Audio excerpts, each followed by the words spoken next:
So, iyan, magandang gabi mga kababayan natin dyan.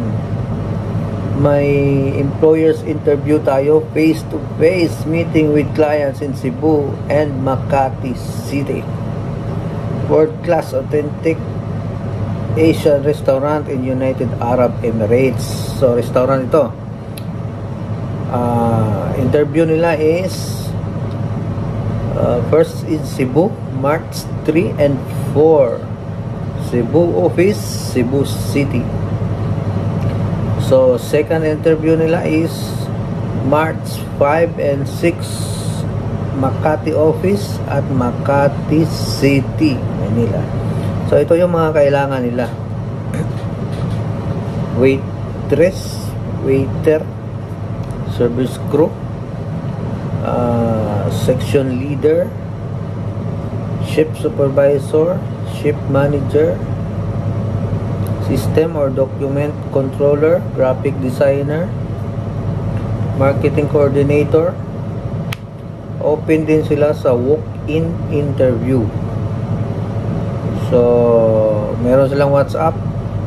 Ilalagay ko lang dito sa screen yung nila, number nila, at anong building,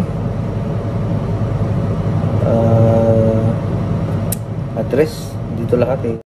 So, ito yung mga dadalhin ninyo para sa mga interview, para sa interview ninyo.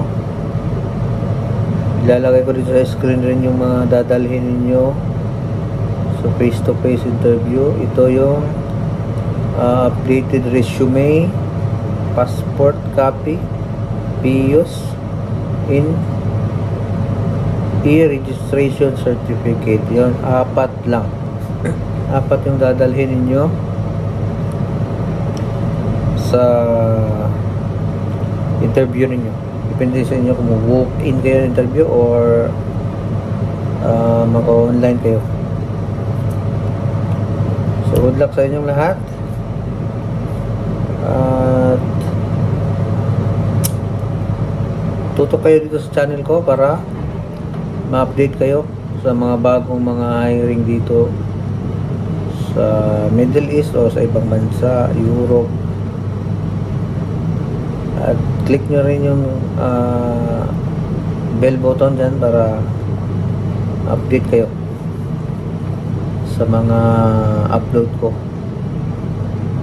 Everyday kayo upload ngayon. So thank you and babushka.